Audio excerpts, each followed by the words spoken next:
Um, the plan is to for our kids is to we want our own education for our kids to have our kids to come up in the world and say choose what they want rather than the government say this is what you're going to do because most of the Indians go to government schools. This is what the government forces the children to go to, and their ideas, theories, and everything is brought is taught to our kids physically and mentally, harassments upon the kids.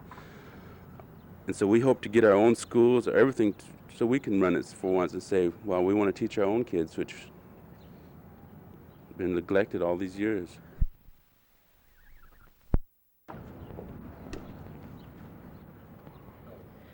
Dennis, what does your group hope to accomplish by this new occupation? Um, we don't really expect to accomplish anything, but yet to try to get a case with the government to show that we do own the land and for them to bring out title. And as far as us just being together, is that which we always been together on reservations. And so it shouldn't really accomplish anything but to bring back our religion, our spiritual ways, and plus for the government to relieve a lot of the society pressure that's on us we were inherited from them. But why did your group select an abandoned Nike missile base to occupy? It was the nearest thing to take over right after Alcatraz had been invaded by federal marshals. It was the nearest thing to go to. At the same time, they had another occupation in Black Hills and another one up in Michigan. So it was just three of them just triggered off right away because it shows you that Indian people just didn't want to be put down right away, and we want to come back as much as we can. Was there a feeling of isolationism on the island of Alcatraz, whereas in Richmond you won't feel this isolation?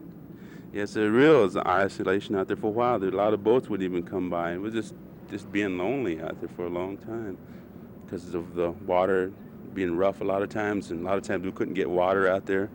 For a while there, we didn't have any kind of food to come out there because of the rough waters, and it was just a rough time. But as far as Richmond is that we had everything convenient for us. We have doctors, nurses, and etc. What are some of the plans for the occupation? Do you plan to turn it into some type of an Indian commune, for instance? Will life be different on the base as compared to Alcatraz? Well, it's really hard to say because we Indians, we believe in the earth, and no matter where we are, we can be on the dirtiest part on a reservation, or either on the states or anything. We respect it as earth because this is what the government did to us on reservation. Is the most place, the worst place they can find on the state was our reservation, and reservations was a old war camp. This is what was regarded as before, and then they changed it into a reservation.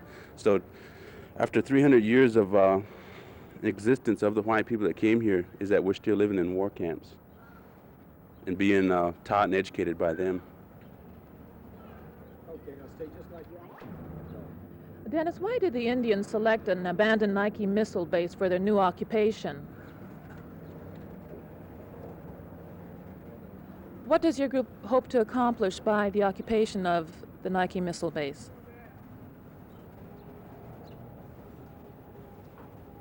How will life be different on the base as compared to Alcatraz?